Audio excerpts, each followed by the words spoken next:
1 year ago this week, Costco was prompted to apologize after labeling Bibles as fiction. There was outrage across the country. And when it comes to Bible outrage, Fox News was, of course, at the front lines. They were angry too. Maybe religious texts should have their own section, not fact or fiction, because empirically speaking, the Bible is a form of fiction, isn't it? It is, of course. That's, could you say that's subjective? I don't know. Maybe that's being too generous. But I would ask this question, and I don't think we asked it when we talked about this a year ago. Should Costco even sell the Bible at all? Well, what would be the argument for why they shouldn't? I mean, it's a book. It's a book that is available for purchase. It's a popular book, and Costco sells books. So it's why? A good business decision. I mean, it's a good business decision. But if Costco believes that it is a fictional book and they are unable to label it as such. But was it Costco, Lewis, that believed it was a fictional book? I seem to recall that it was more of it could have been a labeling mishap that came from the publisher already with that sticker. No, it was Costco. I mean, what it could have been was an individual store or an individual manager who decided to do that. So perhaps not Costco as a whole, but I know the Bible is the best-selling book of all time, and it will clearly sell if you are in the book market.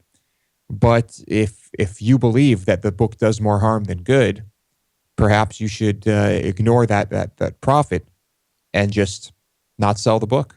Costco has made it clear that they value paying employees well and reducing turnover much more than Walmart, but that doesn't mean that they have any kind of ideological problem with selling Bibles.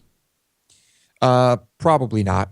And I'm sure they will continue to sell Bibles, and that's fine. It makes sense. Like I said, it's a good business decision. But overall, perhaps stores that carry books should consider not selling certain religious texts, or just stop selling all religious texts. I'm wondering whether, like, the local bookshops, like the ones I check out whenever I'm back in Massachusetts, I never even go over to the religion section, but if they have Bibles, that's probably where they are, right? Yeah, probably. I'm sure there are plenty of bookstores who don't sell, Dianetics along with their other religious texts, and they should ask themselves why they are not doing that, and then review the other books. There's a Christian Science reading room, not Scientology, but Christian Science in Northampton, Massachusetts. And oftentimes I go to a restaurant that's nearby there, and when I walk by, I just think to myself, how is this even here? And it's been there for decades. It's incredible. Yeah, you should stop in sometime and just check it out. Yeah, I mean, maybe we'll both stop in when we're up there for Thanksgiving. We'll see what they have going on over there. Yeah. All right, let's do that. All of a sudden, when you have to go too, you're not as into it. I understand that.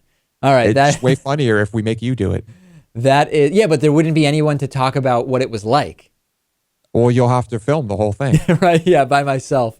Okay, that was 1 year ago in show history. We have a great program for you today. Just a fantastic interview is coming up next. We'll answer your questions later on in the program. And of course, we have a great bonus show planned for you as well. Follow me on Twitter, twitter.com/dpakman.